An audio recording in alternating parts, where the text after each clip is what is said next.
All right, welcome to RealGM Radio. The Celtics are down 2-0 to the Knicks. The Thunder blew out the Nuggets. The Cavaliers are limping. Halliburton is big balling. The NBA playoffs are crazy. Matt Moore is here to break it down with his NBA title tiers. Let's jump in.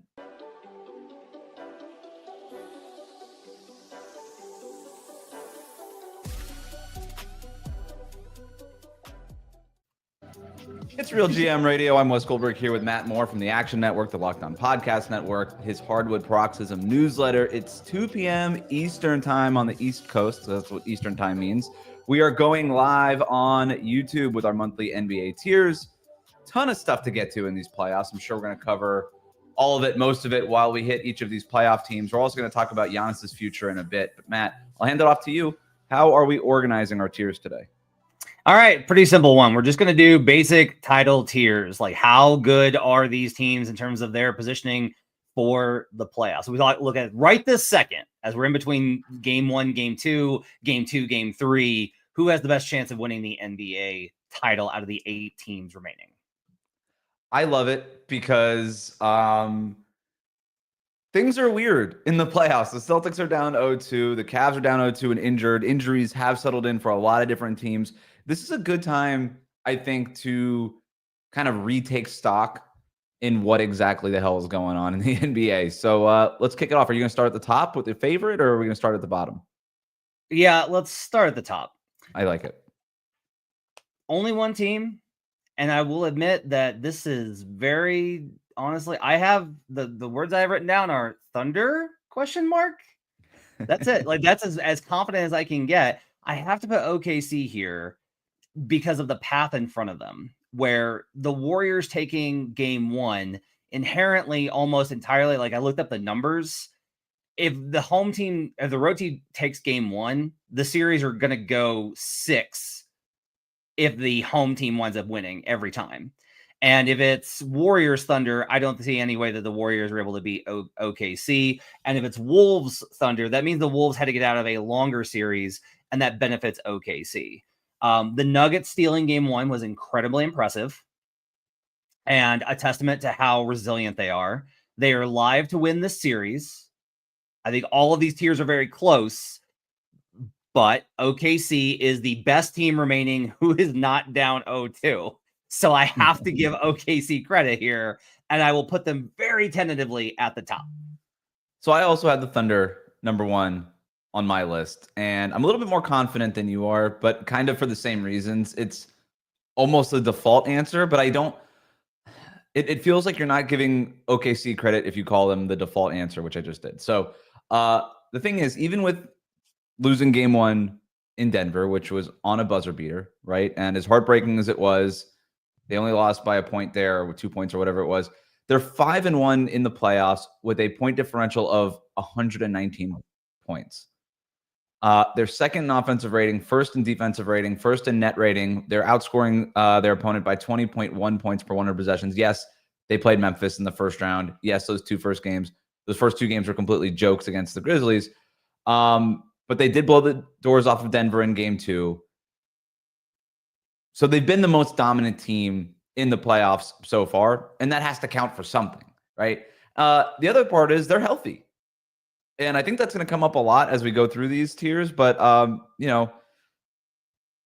if the playoffs are a war of attrition, then the Thunder right now, I think, are winning that war of attrition because they are the one top seed that isn't down 0-2. They've got their guys healthy. Shai Gilgeous-Alexander played again at an MVP level in game 2. And I think Denver OKC will probably be closer than game 2 reflected.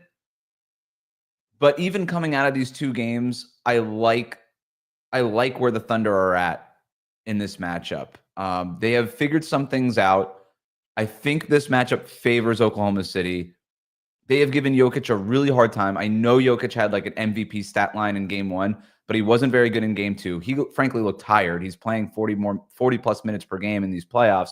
So I think it's a fair question to wonder if he's worn down, but he's also got more turnovers than assists through 2 games in this series, which is a pretty shocking number when you consider who we're talking about. Yeah, I don't know. So I think it's important not to overreact to game 2. Mm-hmm. Just because the Celtics completely boned game 2 and the Cavaliers got hit with the worst sequence of injuries outside of like Donovan Mitchell going down that they could have. If you were like, hey, outside Donovan Mitchell getting hurt, who do you not want to lose versus the Pacers? I've been like Evan Mobley immediately. And Right. I've been like, okay, who after that? I've been like DeAndre Hunter immediately. And then I would have been like Jared Allen. And then I would have said Darius Garland. Like that's how far down I think the Garland injury matters, but that's how important Mobley was in game 2. Game 1 was just like bad shot process, etc. With the Nuggets, I disagreed on the matchup thing. I think they match up fine. OKC had to get game 2. They had to get game 2. And Denver did what most teams do in this situation. Again, credit to the Knicks and really blame on the Celtics for just being unserious. But this is what you're supposed to do. The Thunder hit Denver with a haymaker in that first quarter, and Denver went, all right, fine. We got the split. We'll see. Denver is playing the long game in these series. Like they are not good enough. They are not good enough to be able to be like, we're going to go after every single, they can't. They will gas out, and they know that. So like Joker, I think in particular, I think he fouled out last night on purpose to send a message to the referees, which was, you tweeted that, and I was like, this is absolutely what he did. He fouled out, got some extra rest, and made the officials have to look at it and be like, hey, it's totally fine if they do this to me, but when I do it, you call a foul. Now, I think he was rightfully called for fouls in those situations and thrown out with 6 fouls. Totally. I don't think it was like a righteous campaign, but that's what he did. The one where he jumped on Lou Dort's back and then complained about it was hilarious to me. It was Jalen, but yeah. That's an all-timer. Sorry, Jalen Williams, yeah. And so, but to be fair, like Jalen was doing a lot of the same stuff to him on the other side. Like my problem with the officiating in game 2 was entirely about, I don't mind if we have it be blood sport, but it's got to be blood sport all over. It can't be, it's blood sport on the interior. It's March basketball on the perimeter. Like that's ridiculous. Don't do that. That's nonsense. Shea getting touch fouls was ridiculous. And like, I'm in trouble here because like I cover the Nuggets. So it's like, oh, you're just biased. It's like, no, man, again, just call it blood sport. And I will tell Nuggets fans, as I have from time to time this season, to suck an egg when I'm like, this is how the game was called. You got to adapt, but that's not how it was called. Regardless, OKC is still, it's 1-1. If they get another one in Denver, it's 2-2, resets, and they're fine. But this is kind of the key is like, OKC's fine in the series, but so is Denver. Coming into the series, it was Denver's screwed. They're coming off of game 7, a grueling 7-game series. They're exhausted. They're on the road versus OKC, and they stole it. So now, if Denver gets one more, they at least know we have a chance to avoid elimination at home in game 6. No matter what happens in the next 2 games or in the next game, if they get it in 4, we are able to get back at home for a game 6 and force a game 7. So I think the pressure is a little bit on OKC to take these next 2 and get the series to 3-1, which is where most people, I think, expected it to be. But they're still 1-1. OKC is here because of their relative level of superiority to the rest of the field that is not 0-2. Yeah, I think that's fair. The one thing I will say about this matchup, and yeah, I do agree that I think it's closer than it was in game 2. I think it still favors OKC. I wonder about how Denver, like this zone defense is not working. They got to get out of it. I don't have the synergy numbers up after game 2, but after game 1, Oklahoma City was scoring 1.4 points per possession against that Denver zone. It's not working. Yep. They don't seem to have an answer for Shai Gilgeous-Alexander, which seems problematic. Not that the Thunder necessarily have an answer for Jokic, but I feel like they're closer to the answer for Jokic than Denver is for Shai Gilgeous-Alexander, at least through 2 games. That can change, but what they're doing now hasn't worked. We can't get there when he had 42 and 22. Like we can't. Like I get it. They won the blowout dominant game when he didn't play in the 4th, but like they are not close to solving Jokic. They got a good whistle and an outcome where they were ripping the ball out of dudes. Let me rephrase. I'll rephrase it. They're closer to solving Denver's offense than Denver's to solve the Thunder offense. Yeah, that's true. Maybe that's a better way to put it. Yeah, because Denver's defense is way worse. You asked like, I don't know how they're gonna. So the answer is like they're still giving Shai the switch right now. Mm-hmm. They're letting him switch hunt. That's not what they will do by the end of the series. I don't think. At some point, Adelman, I love this part of the playoffs because it's not just about finding the adjustment, it's about timing it. If you blitz him and you make other guys hit wide open shots, like last night was not that. Last night was like everybody was just moving the ball and it was free. The Denver Nuggets played tired. It was bad. The defense was terrible. Like the Nuggets defense is this way a lot of the time. It's not like it was just like they were tired. This is how the Nuggets defense is a lot of the time. But when they hit a higher gear, they will double and force those stilted, awkward. Lou Dort's got to knock down a really big shot in this situation 3. Now, Lou was 39% last year, 40% this year from 3. He should hit them. He did not hit them in the series last year versus the Mavericks. He did not hit them versus the Bucks in the play-in tournament game. He did not hit them versus the Wolves in the games that the Wolves took. That's going to be the solution. But Adelman's going to time it because there's no reason for you to push in game 2 after they came out with that haymaker and start throwing this adjustment at him. You wait. And then if you need to, you go to that later. And that may not solve Shea. Like they may just one of the adjustments is, hey, we're going to hit the short roll on Isaiah Hartenstein. He's going to make that floater every single time. And the Nuggets may simply not be able to solve that. Like that just may not be on the table because they have problems with defending short roll and then getting back out to shooters. It's why their base scheme has struggled a lot this season. But there are things that I think that they have in their bag to be able to combat this. This is like a lot of conversation for me talking about how the Nuggets are live in this series when I still have the Thunder as the most likely team to win the title because that's where we're at in the second round. And it's amazing. I love this. It's great. It's a great way to kind of wrap up this part of the conversation. Thunder Nuggets, I think, is the best X's and O's kind of basketball geek series, but there's a ton of compelling storylines. All these series have been awesome. So who's number 2? This one is where things go off the rails, Wes Goldberg. Oh, boy. Here by themselves, the Indiana Pacers. I love this. All right. I didn't have him this high, but man, I wanted to put him this high. This is the more entertaining thing. Sell me on the Pacers at 2 here. Okay. So they're up 2-0 versus the Cavs. Pretty good spot to be in. Cavs are banged up. This looks like a disaster for them. The Knicks are currently up 2-0 on the Celtics. Now, the Celtics can come back and win that series. If the Knicks were up 3-0, I would have the Pacers in a tier further above. I have the Pacers winning a series versus the New York Knicks 65% of the time.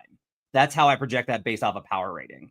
The matchup is not terrible for them. They obviously got past them last year. Very different team. But if you look at it, it's like, okay, what's your big adjustments this year? Oh, we got Karl-Anthony Towns. Well, we got Miles Turner and we got Pascal Siakam. We got a lot of flexibility. Oh, we got OG Anunoby and Wingstop. Look how physical and big the Pacers look compared to the Cavs. They've got the athletes to be able to run with you. Oh, we've got Jalen Brunson. Okay, I'm going to give you that one because Tyrese Halliburton's not the scorer. But who shapes the game more, Tyrese Halliburton or Jalen Brunson? I will argue Tyrese Halliburton does. And he has become this playoff Grim Reaper. And it's amazing. Like for a guy that everybody killed at times last year, he wound up making the big time performances late versus the Knicks and was big versus the Celtics before he got hurt. And he was big in the Bucks series this round. And he's been huge versus the Cavs. Like this guy is a certified playoff killer. He is. And that combined with like Pascal Siakam, the way that they play offense and their ability to kind of match up here, I think if the Knicks advance, gives them a good opportunity. If the Celtics come back and win this series, then Pacers Celtics is tighter than last year. And last year hinged on game 1, that sequence where the Cavs or the Pacers lost the ball. And then Jaylen Brown ends up with the last second 3 to force overtime. And they save that series from getting right off the bat being deranged. And then Halliburton gets hurt. I'm not saying that the Pacers will beat the Celtics, but with the Celtics being 0-2, I can't put the Celtics over the Pacers, who are 2-0 right now. They have to have a better shot winning the title because they are much less likely to lose their current series. So at this time, with the Pacers being that close, now if they face the Thunder, I think they get wiped off the map. Right. If they face the Wolves, I think that's a phenomenal series, and I would be like, this is incredible. If they face the Nuggets, what an amazing series. If they face the Warriors, gross, that kind of sucks. But like all the other matchups are really incredible. And so I genuinely think the Pacers are live to win the Eastern Conference and honestly should be, if not the favorite, then tied with Boston as the favorite. And because Boston is 0-2 and they're 2-0, Indy's got to go number 2 here in their own tier. You sold me. I had Boston number 2, Pacers right behind them. But you're right. You're right. You're simply right because they're up 2-0. Boston's down 0-2. And a week from now, we could flip this. Boston could win 2 games in Madison Square Garden, but we're not a week from now. We are right now. If it's 3-1 Pacers and 2-2 Celtics, Boston goes back up to 2. Well said. You can't. If you're still underrating this team, you got to stop. This Pacers team is awesome. We have a large sample size. They were in the Eastern Conference Finals last year. Even the Celtics said, and by the way, I don't even need them to say it. I watched the games. That was their most challenging competition in the Eastern Conference. We have a large sample size here. Halliburton is that dude. Rick Carlisle is super underrated as a coach. That guy just has instilled an identity on that team and has them playing confidently and is just pushing the right buttons and pulling the right levers. Halliburton's awesome. And sorry, Celtics fans, but your crown for Jason Tatum of being the most disrespected star in the game, he doesn't get to have that anymore. Not after the stinker of a playoffs that he's put up right now, and not after what happened to Tyrese Halliburton, literally being named the most overrated player by his peers in the league. I don't know how you get more disrespected than that. And by the way, I know that Jason Tatum didn't play in the Olympics. You know who else didn't play in the Olympics? Tyrese Halliburton. Barely played in those Olympics also. Jason Tatum was over here, Boston media mafia, talking about, oh, he's so underrated. He's so disrespected, most disrespected star of our time, and all these things. Halliburton, meanwhile, was being disrespected constantly and just said, you know what? I don't care. I'm going to rise in the playoffs. You know who didn't rise in the playoffs? Tatum. That's my anti-Boston rant. It's over. But Halliburton's been awesome. He's just awesome. And I want to go back to something that you said about their potential matchups here, because you look at so if the Celtics lose, and we'll dive into the Celtics and the Knicks here in a minute, but if the Celtics lose to the Knicks and it's Knicks Pacers in the conference finals, the one thing the Pacers have that the Celtics don't have right now are big men who stress you out, right? With Kristaps Porzingis dealing with this illness and Horford just being where he's at in his career, they just don't have guys like. With Miles Turner playing the way he's been playing, especially defensively in these playoffs, he's been awesome. And he's rebounding the ball finally. And then you've got Pascal Siakam doing Pascal Siakam things. He's always awesome. Those are things that could give the Knicks problems in a potential Eastern Conference Finals. And it's also something that can give Boston problems. It's something that can give it is giving Cleveland problems. So I think the matchup really works. They've had one of the best starting fives in basketball for a year now. When Nesmith is in there, when he's healthy, and when Nembhard is healthy, this starting five is up there with the best starting fives in basketball. So this is a great team. They're deep. It's not just Halliburton and Siakam. There's a bunch of guys. Plus, my last little note on the Pacers, they're the best three-point shooting team in the playoffs right now by percentage, and we saw what that does with the 2023 Heat, who just caught lightning in a bottle and rode crazy three-point shooting all the way to the NBA Finals. And the Pacers right now are shooting over 41% from three. Who knows when it ends? But right now, they're shooting the snot out of the basketball. And if they keep shooting like this, they're going to be really hard to beat. Yeah, I mean, this is like the thing is, it feels very anecdotally like Indiana is shooting a lot more three-pointers. Like it's felt like that. And in reality, it's actually just like not that big of a jump for them.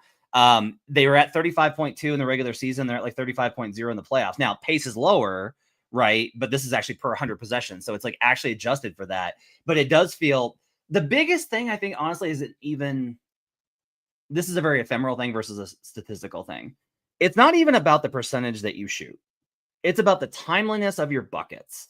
Like if you're the team that is like every single time that the Cavs would make a run, the Pacers would hit a big three. And that's partially because the Pacers are doing an excellent job of running off of makes. Like they're getting into I've been calling this since game one. They're getting into offense at 20 seconds, 19, 18, 17. They're initiating first action already to generate, and they're a quick offense anyway. So they actually weren't that fast in the regular season, but now they're like, we're going to do 1-2 actions, boom, pass, kick, shoot three. And if that's the action that you're getting off of these makes, it totally deflates the crowd. And even then, you get this advantage because in the NBA now, you shoot and hit a three in the playoffs, and you turn around and you're celebrating and doing whatever complicated arm movement that you elect to do. And the Pacers are like, we're at the bucket, we're kicking for three, we're already shooting by the time you get done with your celebration. And that kind of discipline, the game plan is really paying off for them. Like they have coaching, physicality, offense, star player. Everything is working right now for the Pacers. What could possibly go wrong as they head back to Indiana up 2-0? It's a great call. It's maybe the closest we've had to the Dynasty Warriors. A little bit. I guess not including the 2022 Warriors. I don't know how but Because those teams would just, all right, dump it in, split cuts, shots up. Yep. And it's not the same, they don't run the split cuts like the Right. Warriors did, but it's, hey, small pick and roll, Halliburton here, got the big in the drop, you're not ready, on your heels, shots up. So they always, it just feels like the Pacers come out up 7-2 in every game. And I don't know how much of an advantage it is, but it's an advantage. And it's something that other teams have to contend with. Who's next? Okay. This is a 3-team tier. So we got Thunder at the top. We got Pacers in their own tier. And then we got a 3-team tier. Mm-hmm. Knicks, Celtics, Wolves. Those 3 teams are in their own tier. So the Knicks, by going up 2-0, are even with the Boston Celtics. And I get that if you're a Knicks fan, you're like, come on. You were down 20 twice. It took furious fourth quarter comebacks. Now, Boston revealed a lot of the stuff that we've been saying about them for years, about their down the stretch offense, about how they can melt these fourth quarter collapses, all of that type of stuff. And the Knicks deserve so much credit for, one, their defensive execution, Jalen Brunson's shot making, their tenacity. They deserve credit for that. You do all that in order to make up the difference between these two teams coming into the series when most people thought this was going to be 4 or 5. And the Knicks have completely flipped that on their head, and they deserve all the credit for that. It doesn't remove that the Boston Celtics are a much better and proven team than the New York Knicks. So they have pulled even. If we're ranking within this tier, I would go Knicks and then Celtics and then Wolves. But Boston has to get credit here for being up 20 twice, having a chance to win. The series being, it's not 3-1, it's not 3-0, it's 2-0. You can come back from that, as tough as it is. And so they go on this level. Knicks have to be here because they're up 2-0, but they, I think, have more problems versus if Boston gets out of this series alive, I expect them to win the conference. They can't, like I said, if the Celtics, if it's 2-2 versus 3-1 Pacers, I still have Celtics. The Pacers can beat the Celtics, but probably won't. The Celtics could lose to the Pacers, but probably would beat them. And I think they would beat the Cavs too.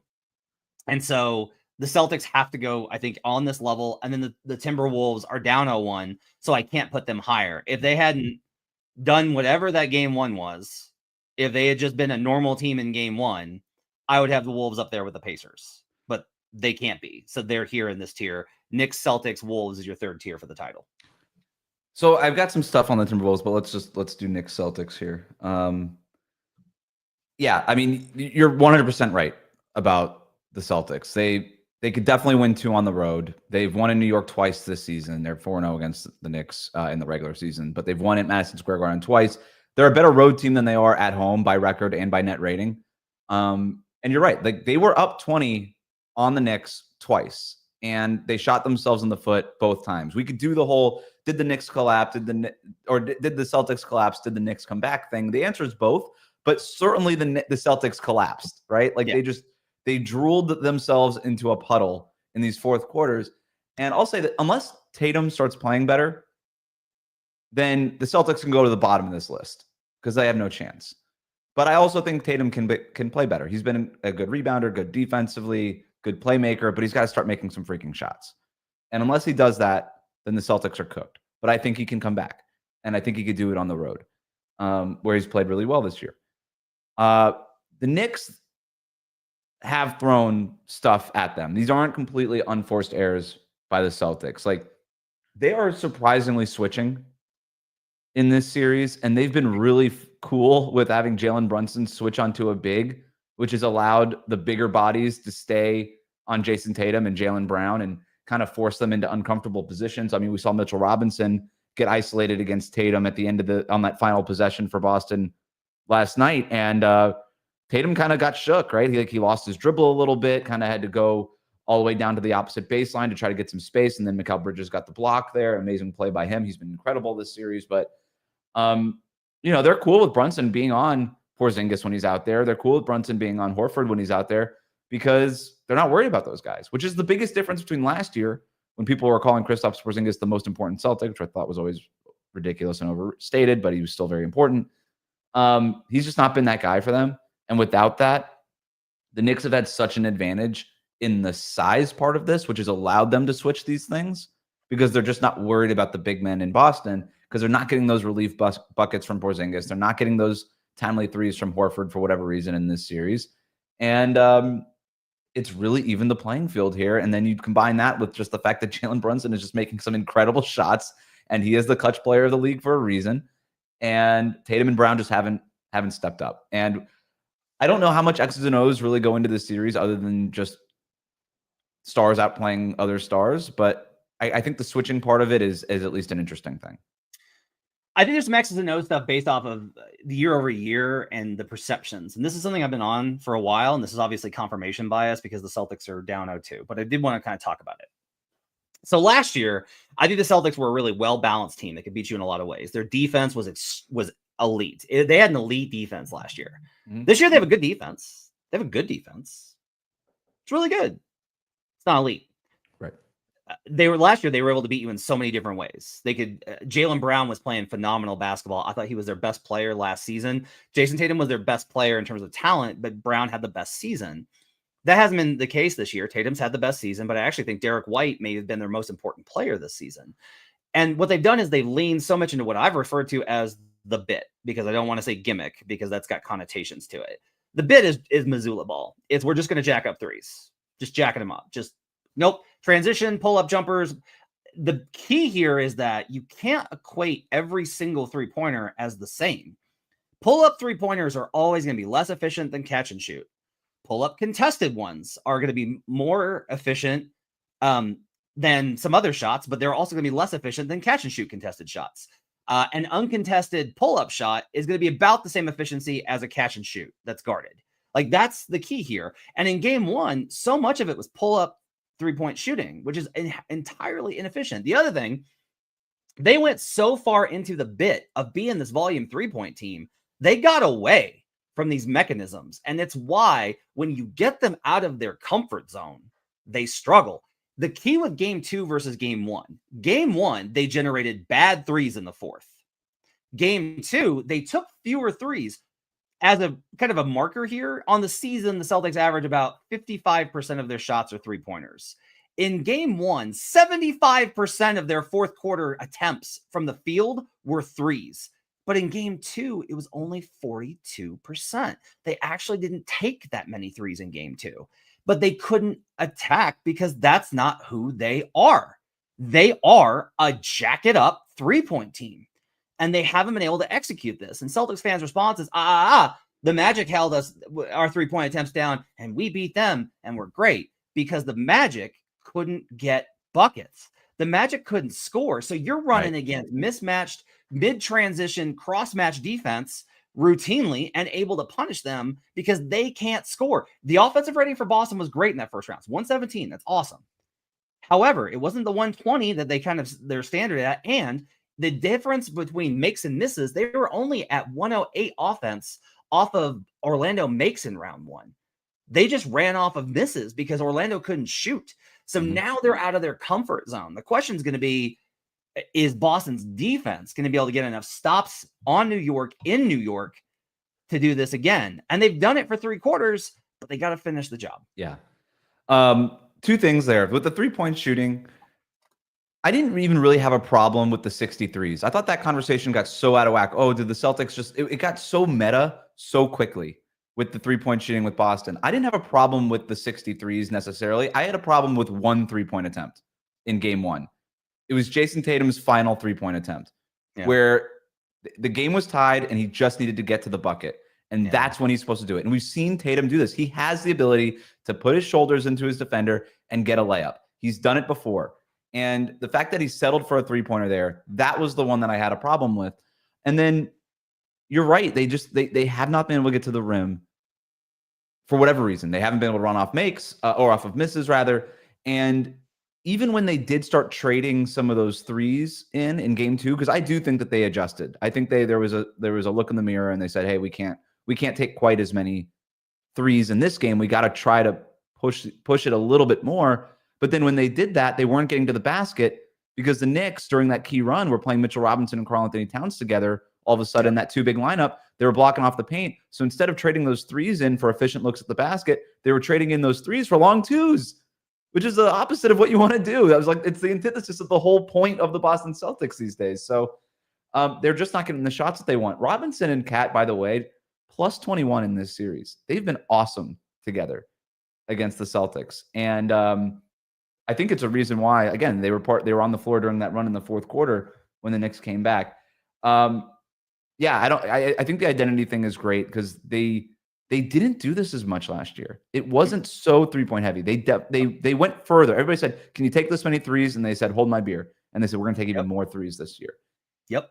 And I think you're seeing, like, I'm not sure it was the right thing to do. They saw the Houston Rockets in 2018 miss 27 straight threes, and their response to that was they didn't take enough threes because eventually they would have made them. Yeah, that was sort of their response to it. Yeah. And the rest of the league is like, hey, it's the fourth quarter, just get a bucket.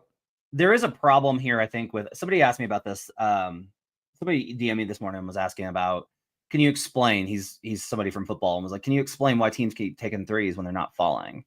And I was like, all right, so imagine this. You dare one guy to miss and he misses. And so you pack the paint a little bit. And then the other guy, now because like your team's a little bit out of rhythm and it's contagious, like these things are ephemeral and they're contagious.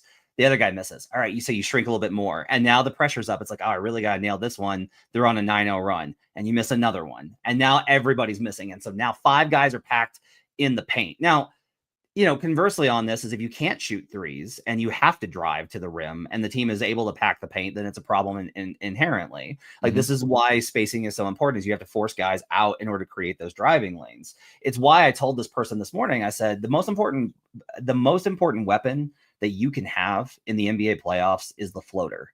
Because then if they pack the paint, you're able to drive and still get a shot from mid distance. That's a high percentage look without them being able to contest it. It's better than a layup in the playoffs because you're going to have 3 guys. In this case, you're going to have Mitchell Robinson and Josh Hart trying to kill you. Yeah. Like just trying to block the snot out of that ball. It's better to be able to get to that floater. And the Celtics don't really have it. Jaylen Brown is their best short mid-range shooter. And he's having an absolutely terrible season because he's got a knee injury.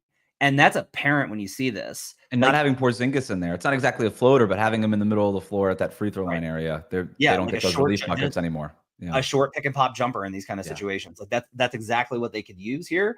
And so there is a point where you needed to sharpen these other mechanisms for it to be, hey, we can get points off of cuts. Hey, we can get points off of this. Because look, Derek White in the series, let's believe this. Okay, he averaged in the regular season 6 catch and shoot 3-point attempts per game. He's averaging 10 in the 2 games in this series and shooting 40% from 3. He can take more. They should be just driving and kicking to White. And now he's missed some big ones in the fourth quarters, but those are the ones that if you're a Boston fan, you literally can just say, if Derek had just hit those, we would have won those games. And they're not wrong. They're not. And what's crazy is I thought they could have taken more threes in game 2 and they might have won that game. They're a little in their head right now. They are. They got punched in game 1. They're like, should we be doing that? And I actually thought Joe Mazzulla did the right thing. I get the reports so he actually said, I think there's like 8 to 10 shots that maybe we got wrong after game 1 and the immediate post-game presser. And then the reporting out of Boston is he came out of shoot around and said, forget all of that. Keep taking threes. But then they took 20 fewer threes in game 2 than they did in game 1. I actually thought they should have probably taken more threes, which is pretty crazy. Players don't love this. And I'm not, like, Wes and I are not anti-analytics people. Like, we're not against these kind of concepts. It's about, if you have a healthy offense that's well balanced and generates high quality open threes, that's good. And that's honestly what Boston did last year. Like, because I've both fought with Celtics fans over last year and how many injured teams that they faced. And also, I've defended them to other people because I've said, like, look, Boston played crisp, efficient, selfless basketball to create great looks and knock them down to take advantage of an inherent advantage of where they get shots from. That's good basketball. This year, I have not felt that way. This year, it literally is like, what if we don't have to create good looks? Like, what if we don't really have to dribble? We'll just throw the ball around the perimeter 3 times and shoot a 3. Right. And is that the difference between winning the championship and not winning and having not won the championship yet? Last year, it was, hey, we haven't won yet. We got to do this. And that little extra brush screen, that one cut on the baseline, that stuff that they were doing last year, you're just like, just not going to do it this year. I think think so. that, yeah. I think there's a, because this I've watched this in person. There's so many parallels with Denver and in 2024 and Boston this year, where even when the Celtics were kind of lagging a little bit mid-season and everyone was yelling, they're just coasting. They're just coasting. We know what they've got. I heard this exact same stuff from Denver media last year. And like, I was one that was like, well, they're not quite as good as last year. They're probably good enough to win the title, but they're not quite as good. And that's exactly where Boston is. Now, again, they can correct this because the Knicks are worse than that Wolves team. And that to me is like the difference here is like the Celtics still have a lot of pathways because of who they're facing in the Eastern Conference, especially with the Cavs imploding. But I do think that Boston there's a hubris factor, especially in coaching, where you just start to take off the pedal and be like, I've done the work and now it's just cruise control. You can't do that. You've always got to be reinventing and sharpening. Those are the two things you've always got to be doing as a coach, is reinventing who you are to adapting how players change and sharpening things to make sure that you don't take them for granted. And I think both those things have happened with Boston. Let's talk about the Timberwolves. Also part of this tier. The thing that sticks out to me about the Timberwolves, well, tell me why you have them here. Game 1 was so unlike them. Yeah, I agree. They've been so ravenous in every playoff game that they've played since the start of last year, where they come out and they just try and hit you over and over and over again. The exceptions are like game 1 of the conference finals versus the Mavericks, where they were exhausted coming off that game 7 win versus the Nuggets and thought they'd accomplished something. And I wonder if there's a little bit of that with this too, where I don't think this is the matchup problem that Dallas was, but I think that they beat the Lakers and we're feeling so good because any team that beats the Lakers just feels good about themselves. That's just the Lakers mystique that the players buy into. And I think they came into this series and we're like, all right, the hard part's over. We beat LeBron and Luka. Nope. You got hit with an avalanche of you executed terribly, but you also shot even worse. And the Warriors got bad luck with the Steph Curry injury, but got good luck with Buddy Hield. And you wind up with this blowout loss that was so unlike them. Now, we're recording this on Thursday, and if the Warriors come out and steal game 2, then I'm going to have to re-examine the matchup stuff and just be like, man, maybe Kerr's got Finch's number here, because they did win the season series, even though when I looked at it, I was like, oh, like all of the Wolves starters had positive net ratings despite losing the season series. This is not what it looks like. But now I'm like, okay, but you're going to have to actually beat them. And I just don't think that the Wolves took the approach that they did when they play like they have the last 2 years, where they're ravenous and they're taking as many threes as they should, and they have as many good shooters, and Ant is playing the way that he needs to, and they have the lineup versatility with Nas. I think that they are absolutely a title contender. But this is very tentative, where it's like Wolves are the last team on this list because they can absolutely dip into the same tier with the next 2 teams, where I don't think they have much chance of winning the title at this point at all. Chris Finch nailed it in his post-game presser. He needs Anthony Edwards to set the tone. And Edwards will do this every once in a while, where I love Anthony Edwards, but there was a lot of, after they beat the Lakers, face the NBA stuff happening. And I think you nailed it. There was a lot of, oh yeah, my stuff does not stink right now. It's my league. I don't know. I don't want to psychoanalyze, but there was just a lot of that stuff. And then in game 1, he just comes out and I'm like, where's Anthony Edwards? And I'll blame the Timberwolves a little bit for this, because there'd be multiple possessions where I almost tweeted it during the game. I'm like, if you were watching the Timberwolves for the first time, you'd think their 2 best players, like you'd think they were built through Dante DiVincenzo and Naz Reid, because it just, or I'm sorry, and Julius Randle, because that 2-man game was the entire game. And I'm like, why are they leaning into DiVincenzo and Julius Randle 2-man game so much? But then at the same time, Ant's job is to go get the damn ball. And he really wasn't doing that. I didn't think he was doing that at all. And then in the fourth quarter, he explodes, and that was good. And hopefully that sets the tone for the Timberwolves in game 2 here. But he needs to be better. He just needs to be better, and he can't afford to have these. Again, he's prone to like a 1/2 disappearance clunker. He's just still not quite that little piece with Ant is missing. Once he gets that, where it's just an every half, every quarter, every night thing with him, I mean, forget it. Sky's the limit. But that's like the thing that's missing with him that I'm still waiting on. I think he can get there, obviously, but game 2 is going to be huge for him. Ravenous is such a good word too. The defense is starting to resemble last year's unit a little bit. They actually have a better defensive rating now than they did in last playoffs, but last playoffs is obviously the totality of the playoffs. Yeah. And we're just, half of that so far. But their fourth quarter defensive rating is 81.9. That's insane. Yeah. Like they have been nails in these fourth quarters. And so if these games are close going into the fourth quarter, as long as Steph Curry is hurt, I kind of like the Timberwolves' chances in this one because I just think that they've been better, and Anthony Edwards has been at least a fourth quarter guy so far in these playoffs. You talk about Ant and taking over.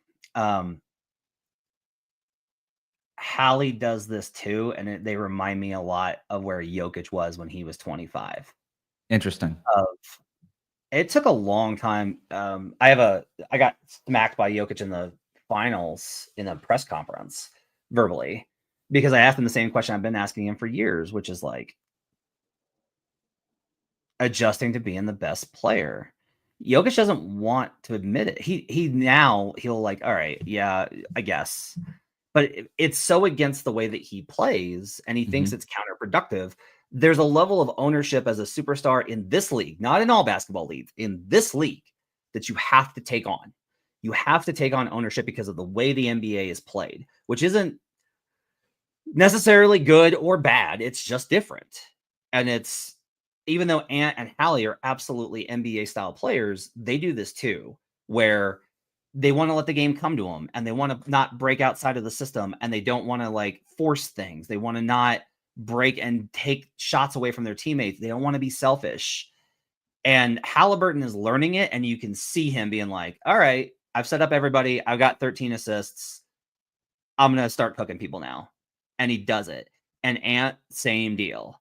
But it's learning that, no. I have to set the tone. I have to dictate things. My teammates want me to set the tone from tip off to finish.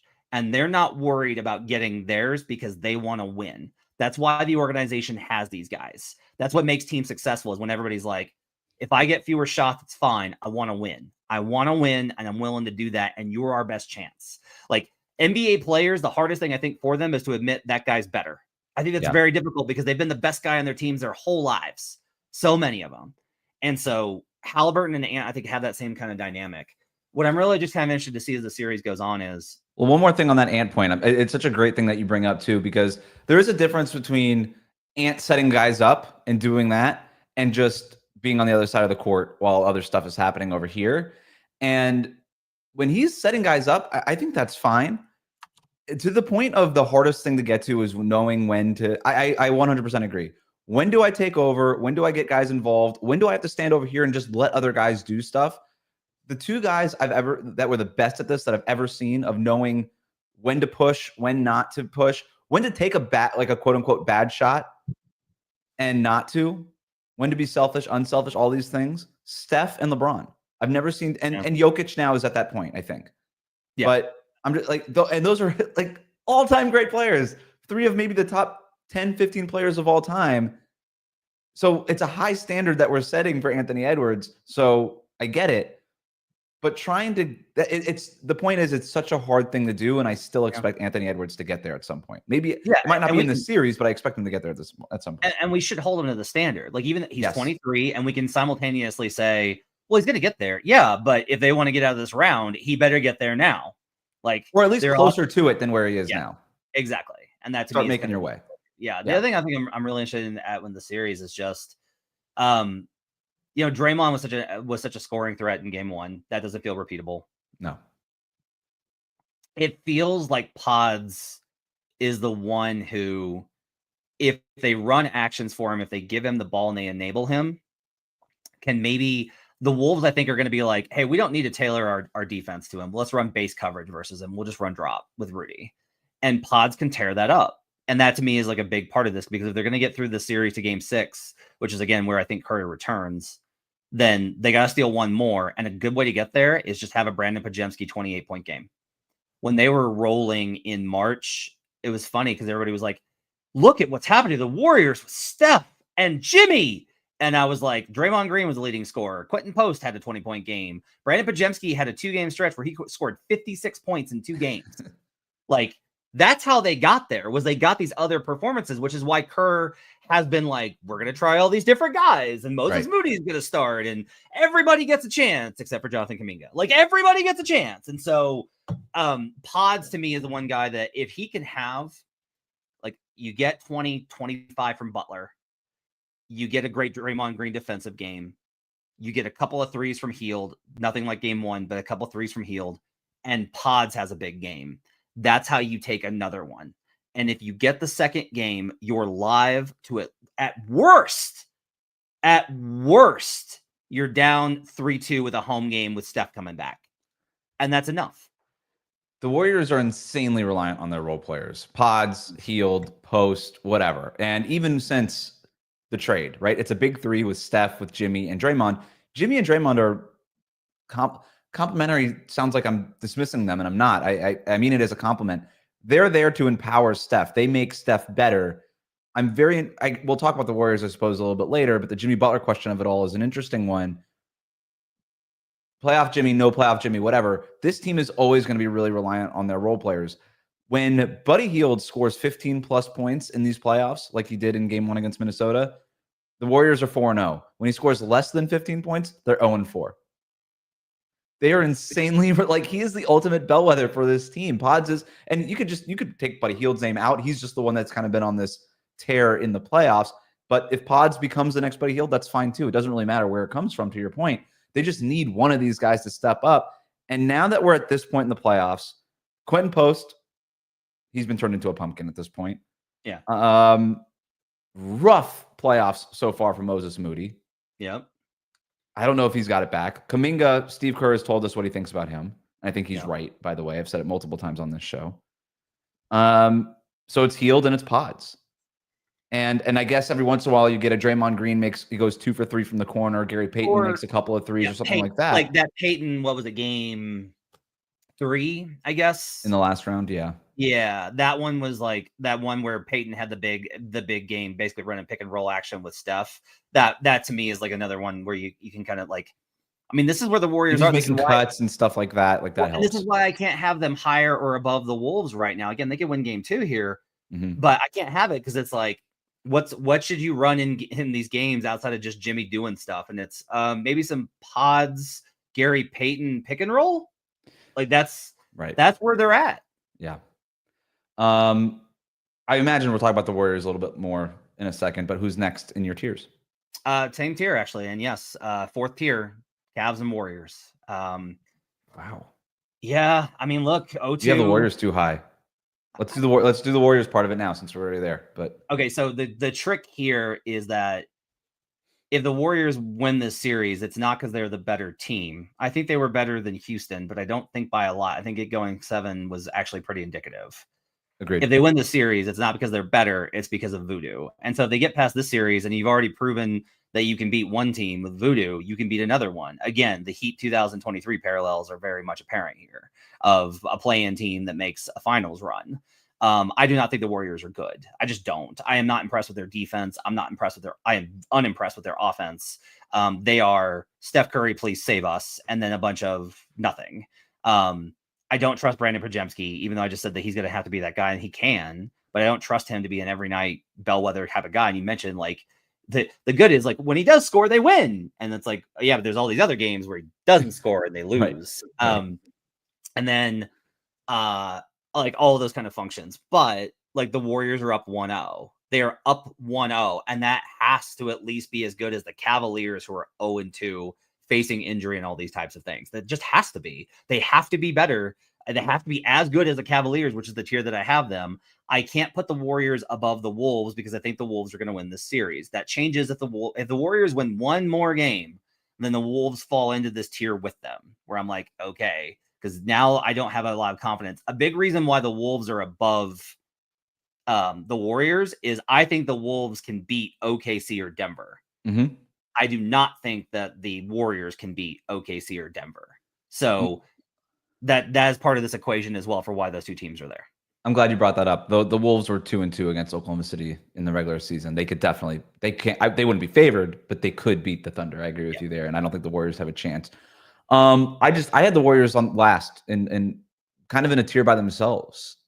just because we're talking here, Steph could be back by game 6, but we don't know. Yep. And I just was like, no Steph, no chance. I'm like, that's it. And right now they don't have Steph. So I hear all the smart things that you just said, but I'm just like, no Steph, no chance. And that's sort of, if they had imploded and this was a clutch game in game 1, I would agree with you. But the fact that the Warriors were just able to keep the Wolves at bay, and the Wolves, I'm not banking on another Buddy Hield 22-point first half or Draymond Green going nuts in the first quarter from three. I just maybe I should allow that as a possibility. I'm just not, and that's why they won that game. Wes, what would we have said about Gabe Vincent, Caleb Martin, and Max Strus? I didn't believe that was going to happen the entire time either. So yeah. To your maybe I'm wrong here. And then I have in the last tier by themselves is the Denver Nuggets, despite getting the 1-1 split, despite how vociferously I defended them in the matchup conversation. Like, I think they're live to win the series because they stole game 1. It just flipped the entire thing. Because I was expecting the Nuggets off of a game 7 to get wiped out in game 1, that they were going to get dismantled. The Thunder come in overconfident in game 2 and the Nuggets steal it. And that gives them a chance if they could do that. But instead, they just came out and they just took game 1 and just caught a Thunder team that had been so confident because of how they trashed the Grizzlies. Cavs and Thunder have a little bit of they're the same here, where it was so easy in the first round that the analysts for those teams were like, look at how good they were versus these teams in the first round. And I'm like, you don't want to do that. That breeds overconfidence, and then you get smacked. And that's what Denver did in a really tough situation. Denver is the most mentally tough team, in my opinion, left in the playoffs. However, Denver, they get smacked in game 2. Fine. You're back there. You still got to win 3 of 5 from the Oklahoma City Thunder. That's a tall enough task. If I think the Wolves are going to win this series, and I do still, the Nuggets can't beat Minnesota. They just cannot do it. They can. Like, their argument is like, these games have been close. We've had opportunities in all these games and we've let them slip by. So the margin it's not like we just get killed by them every single time. And they're right. But I think Minnesota's confidence, if they get past the Warriors, is going to be like, okay, that was close. We almost screwed around and lost. Hammer down. We've got this team. We know we can beat the Nuggets. And so for me, it's like, the Nuggets, I don't think can beat the Thunder. The Nuggets, I don't think can beat the Wolves. The Nuggets can beat the Warriors if they get there. But even then, I think they lose to Indiana is the only team that comes out of the East that I'm like, Denver can probably beat them. I think Knicks, Cavs, Celtics all beat Denver in the finals. So that's why I have the Denver Nuggets so low. And last year, despite the fact that I'm like, no, they're pretty good and they're live to beat the best team in basketball, OKC. So I've got Denver one tier over the Cavs and the Warriors. And I agree with, for a lot of the reasons you just said, but I do have them just one tier over the Cavs because the Cavs are hurt and the Warriors are hurt. So I just sort of by default put them at the bottom of my list here. Right. The same thing you're saying about the Nuggets could also be flipped, though, where, yeah, they face the toughest challenge of any team left in the playoffs because they're dealing with OKC right now and then potentially Minnesota in the next round, or even Golden State in the next round. Who knows? And Golden State, Draymond, and all that stuff like that. I think they'd beat the Warriors, but whatever. Like the voodoo part of it, you're absolutely right. At the same time, you can look at it and say, well, you went into Oklahoma City, you got one game, you split the series, and you got it back going to Denver. That's a pretty good spot to be in, all things considered. If you would have asked any Nuggets fan, hey, split series going back to Denver, you feel good about it? They said, yeah, 100%. That sounds great. And then if you beat Oklahoma City, okay, you've just taken down the best team, the team that is number one on this tier. You've taken down the prohibitive favorite, according to Vegas right now. You've beaten them. The hardest thing is already out of the way. It's not to say that the next thing isn't going to be hard, but you already beat the big boss, and now you're going to have to take down some of the consigliaries, which is challenging, but it's just not as hard as maybe some other teams that have to face OKC later. So you can kind of look at it from both ways. So I had the Nuggets one tier higher than the Cavs because I don't know when these guys are going to come back, and Warriors because I don't know when Steph is going to come back. But you're right. We're saying the same thing, I think, essentially. I do. I will also say this. I actually think if Denver let's say that Denver goes on the road and wins game 7 versus OKC, which is like, because it's 1-1 is actually a statistically likely outcome based off of precedent. Like I looked at these numbers for when does the if the road team steals game 1, how long do these series go? And they're almost always 6 or 7 after the road team steals game 1. They go game 7. You beat the big boss, but then what happens? You face a matchup problem with the Minnesota Timberwolves. The Wolves last year took out the big boss, the Denver Nuggets, who everyone was like, yeah, the Nuggets are going back to back for sure. The Wolves were built to beat the Nuggets. They did. They came off a game 7, were so proud of themselves for that series, and then ran into the Mavericks, a bad matchup. To me, it's like the parallels are uncanny. So I don't think there's a wrong way that I don't have any sort of argument against where you put the Nuggets. I think it's fair to be like, they have the best player in the world. They're 1-1. They have to be higher. For me, it's about projecting the path and the scenarios where I'm ooh, don't like that. Ooh, don't like that. Like if the Cavs came back and tied the series 2-2, then I would there's no way that you can have Denver above Cleveland, even if Denver is 2-1 or 3-1, because Denver cannot beat Cleveland. It's a nightmare for them. They got killed in those games this year, and it wasn't just regular season stuff. It was both teams rested, and the Cavs just obliterated them. So that's why I've got Denver last. The Michael Porter Jr. injury is a big deal. He just has not looked right, and understandably so. This is not trying to rag on the guy. The guy's clearly very hurt, and he has to ask people in the locker room to help him take his jersey off. I didn't know that. That's crazy. Yeah. Really? Yeah, he's got one arm. He has to rebound with one arm.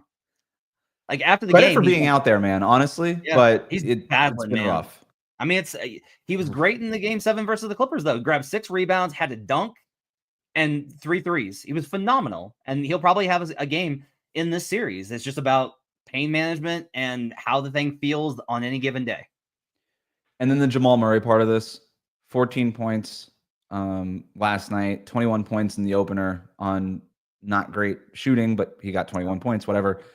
He had the 143-point game in the first round against the Clippers, and that was awesome. And everybody was like, oh my God, Jamal Murray, is he back? This is everything, whatever. I called him the biggest X factor in the Western Conference playoffs going into the playoffs. And I still stand by that. But in terms of the X factoriness of it, it's been on the more the negative side than the positive side. The efficiency has largely not been there. It hasn't been horrible. He's not been bad, but he also hasn't, with Michael Porter Jr. dealing with the injury that he's dealing with, he needs to be better, and he just hasn't been so far. So that's the other part of it. Yeah, I just don't know if I'm battling with Nuggets fans right now, because the idea is just that based off of how much you're paid, that's what you should produce regardless of the matchup. And I just have a really hard time with that if you're not considered to be an elite guy. Like Jamal was given a max contract because losing him would be devastating, and he helped them win a championship. Like I don't think if you ask the Nuggets, like, is Jamal Murray as good as the other players who have max contracts in this league, that they would be like, yes. They would just be like, no, but he's worth that to us. I deal with the same thing in Miami with Bam Adebayo. It's like, okay, you want this guy to score 25 points per game, but he's not going to. So give it up. Yeah, right. It's not who he is. There's a difference between people look at $50+ million a year or whatever, and they said, oh, well, then you have to be this guy. And it's like, no, the market is different than what your role is on the team. Those are just two different things.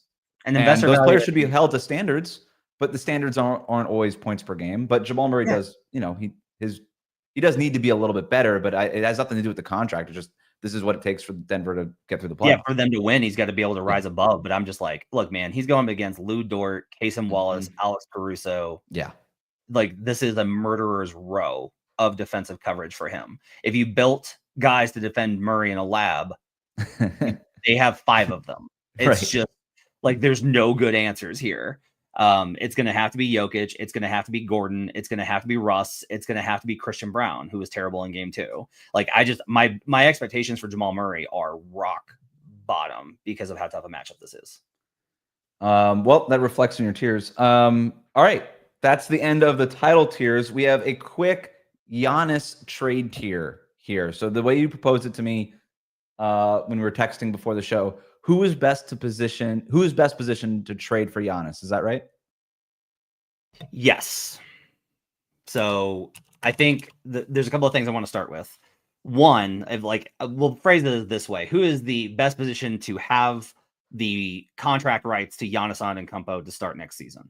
And number one is going to be the Milwaukee Bucks. And the reason on top that I feel the need to say this is because it is important, I feel, to give Bucks fans the credit that that team has always done what is necessary to keep Giannis. and that he gets to choose if he's like, I just don't I want to be here. I just want to have spent my career here. We have been close enough. This has been disappointing. You need to fix it, but this is good enough. I'm not bailing. I want the statue. I'm staying. And if he gets it, that is his right to make that choice. And it's still very possible. Like Howard Beck was reporting on some of the preferred destinations, quote unquote. Mm-hmm. And like I've heard, and I trust Howard. Howard, I think, should be in the Hall of Fame. But at the same time, I've heard people that are like, we've kind of heard that there's a good chance that he doesn't even ask out. That's not even going to be what he does. Like we're operating as if Giannis is not going to be available. That's what we're doing right now. We'll change if it happens. So Bucks go first. The next tier is Rockets and OKC by themselves. Yep. Because Giannis is wired differently, even with Beck reporting on the glamour franchises, the Lakers and the Heat, like living on a beach is a synthesis of that.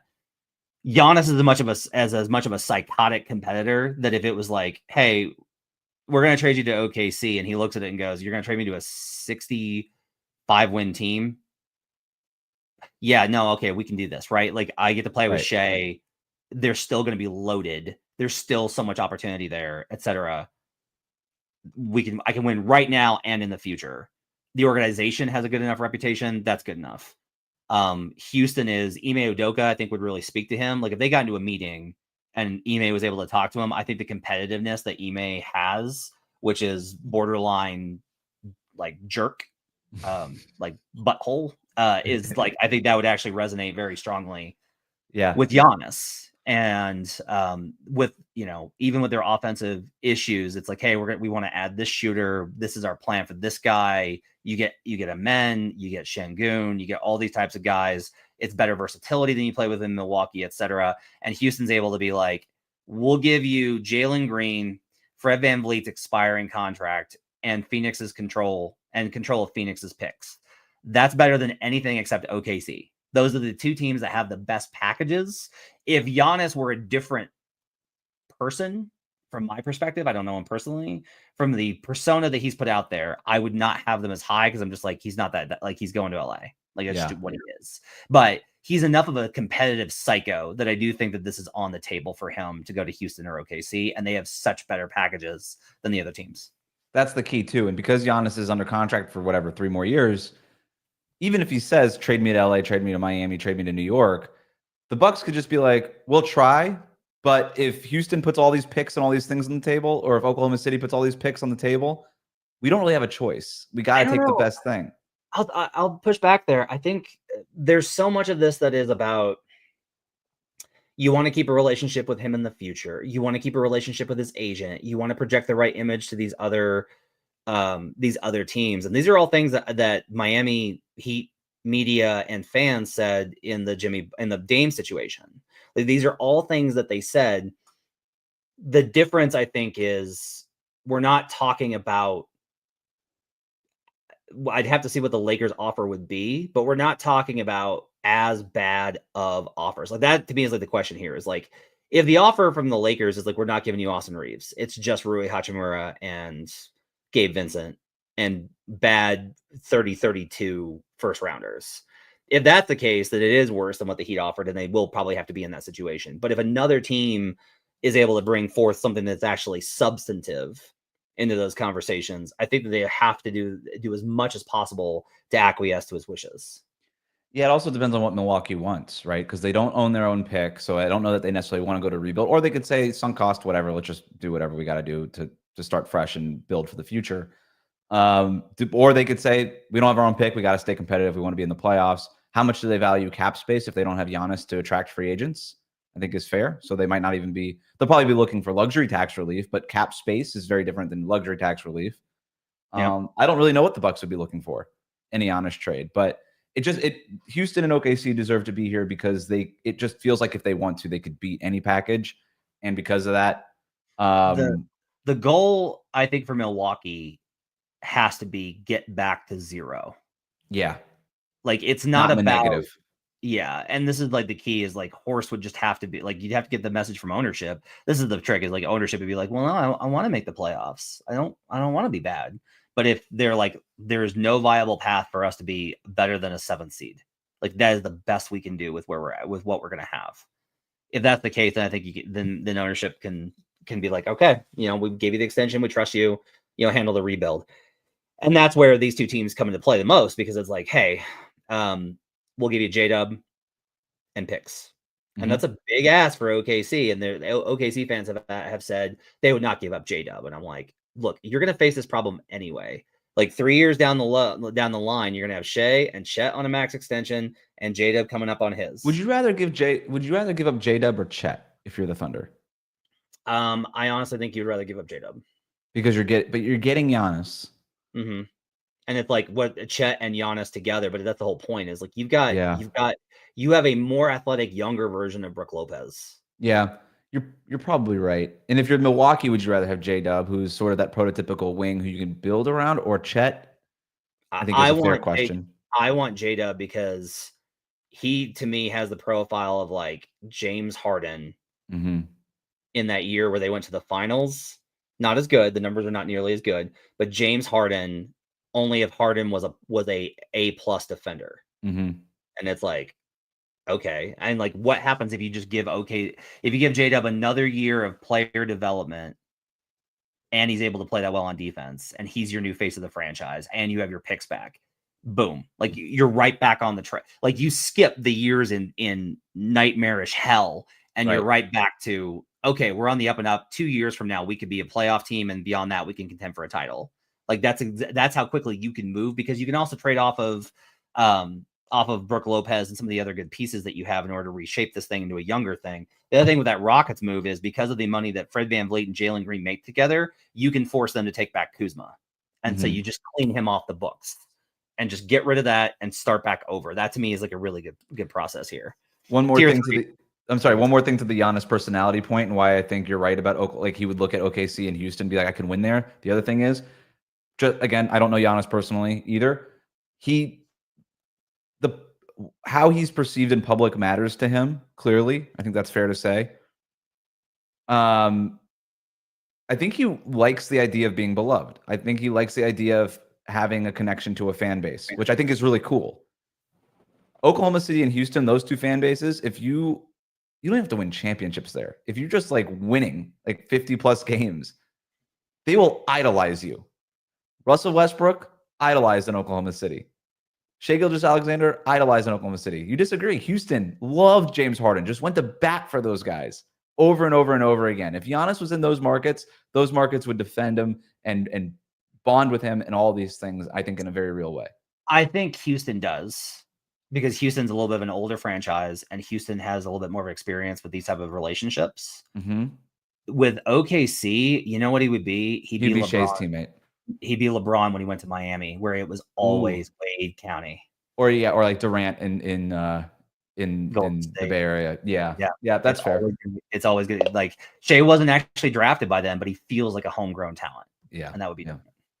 Number 3 or next tier. Sorry. It's Knicks and Nets by themselves on a tier. Okay. So yeah. So Knicks is okay. What did the Knicks have? They traded 5 first for Mikal Bridges. You're absolutely right. But if you're the Bucks and you're like, we don't want to fall into mediocrity, like your ownership is like, I want to make the playoffs. I don't want to be bad. I want to like, we can't get OKC and Houston are off the table. He doesn't want to go there. He is open to going to New York. Okay. You get Karl-Anthony Towns and Mikal Bridges back. Yeah. And I suggested this to a Knicks fan. He was like, I don't know. Like, I would only want to give up one of them. And I'm like, you don't get to, you're getting Giannis. You give up both. And it sucks for Mikal, but this is just like, all right, you got Kat, you got Mikal Bridges, you've got Damian Lillard back in a year, and you're able to, that team probably with some other pieces that you get in that deal, you swap out whatever other contracts get thrown in or other components you can add to the deal, and you're able then to kind of generate enough veteran role players around it to where, like, yeah, we got a playoff team. That's a playoff team in the East. Yep. Yeah, we believe Karl-Anthony Towns, Mikal Bridges is still getting better every year. This is our team going forward. It's short-sighted, but if the options are limited, this is better than what the Lakers and Heat can offer you. It's better than what the Lakers and Heat can offer. I kind of love that for both teams. Mm-hmm.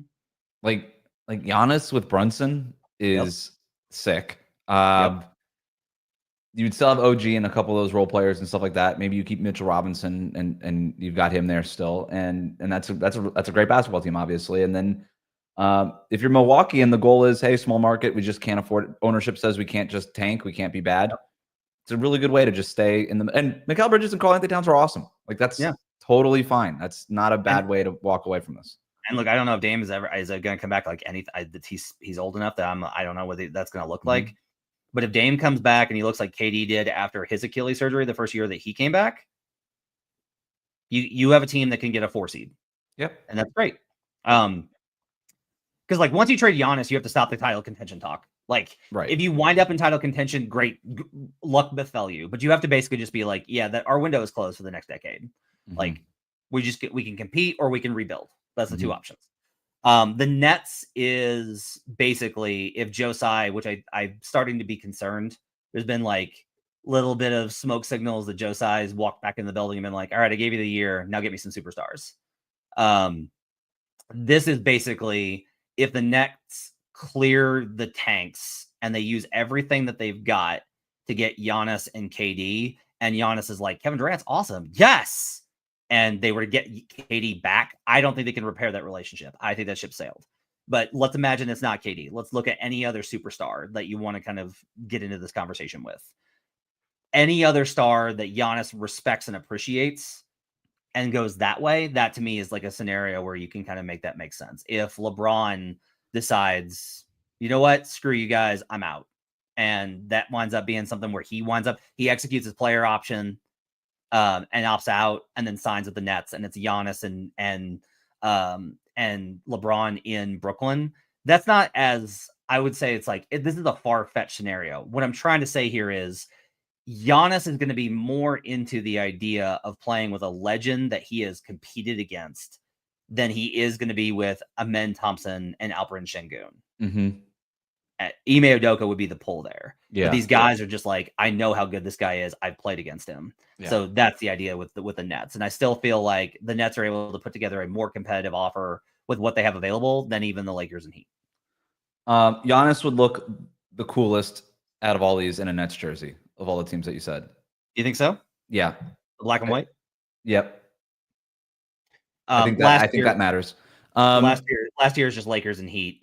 He wants to go there. And I'm sorry. One last thing on Brooklyn though. It would be a little bit like LeBron going to the Lakers potentially in 2019, where it was like, okay, I'm going to come here, gap year, go get my guys next summer. Where if Brooklyn can't also go get those guys, if they trade all their stuff for Giannis, they would have max cap space basically to pair just a ton of cap space the following year to just go add guys in the following free agency in 2026. And there's some guys available that summer potentially. So they could just be like, hey, Giannis, probably not the first year, but this is your long-term home.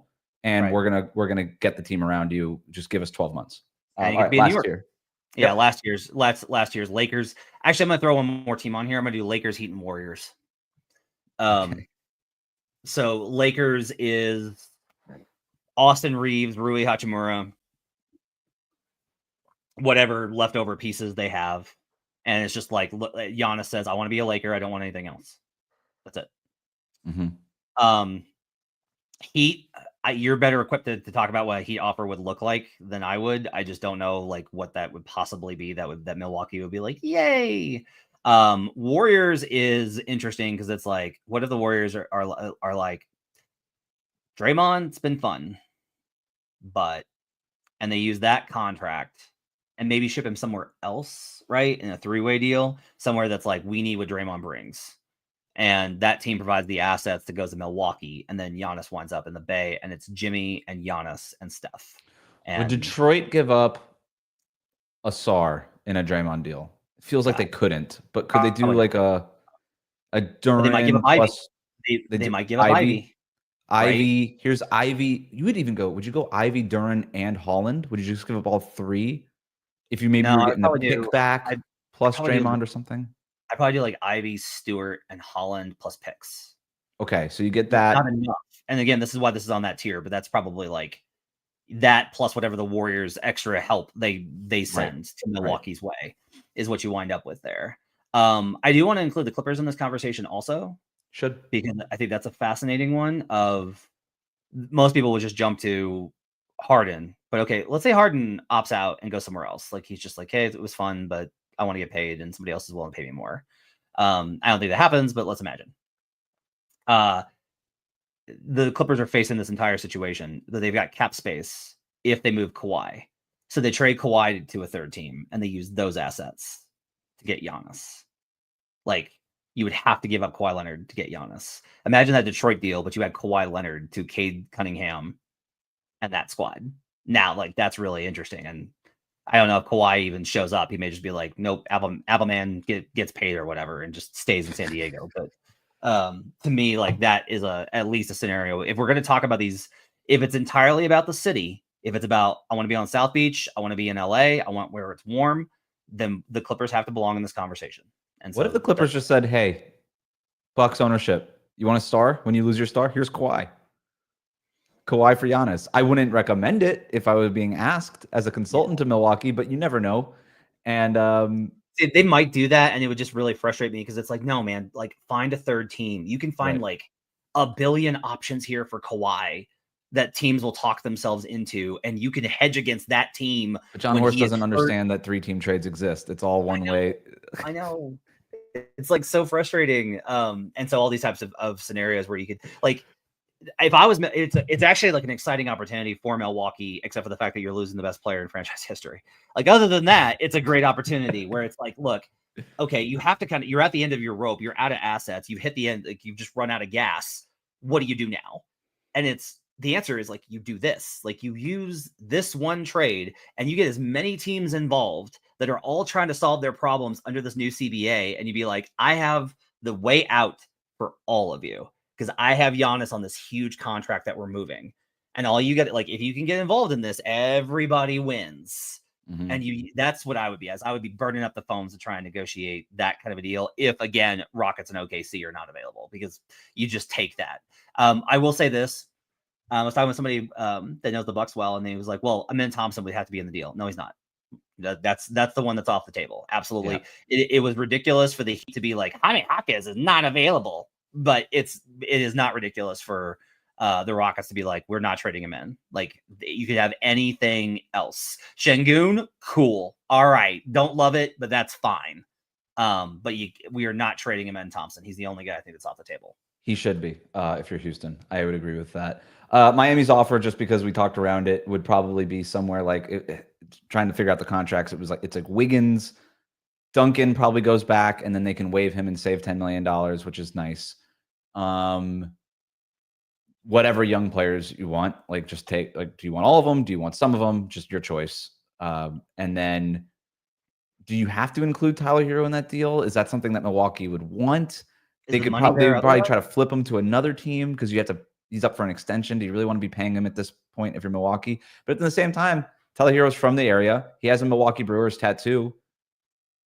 So I don't know if that matters, but it's like the hometown thing, I guess.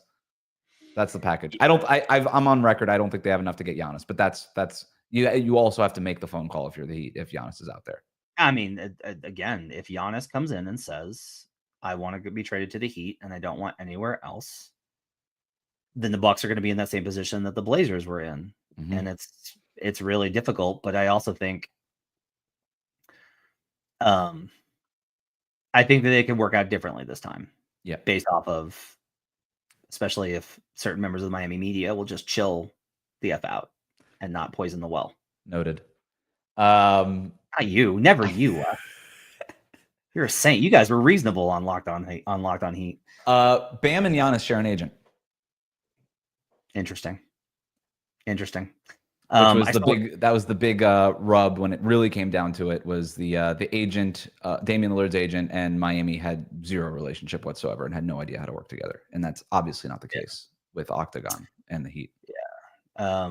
I still worry about, like, okay, what does the offense look like? It's like you figure it out because you got Bam and you got Giannis. I get it. But it's like, how do you get enough shooting around that is, I think, a concern. Davion Mitchell's a 45% 3-point shooter. That's true. I do love off night. So. Matt Moore, we love doing NBA tiers around here. Really appreciate the time. You could find him Action Network, Locked On Podcast Network on Locked On NBA in the afternoons, Locked On Nuggets. You subscribe to his newsletter, Hardwood Paroxysm. Follow him on Twitter at HB Basketball and find him here for NBA tiers. Matt, thanks for doing it. Thanks for having me, Wes. Anytime.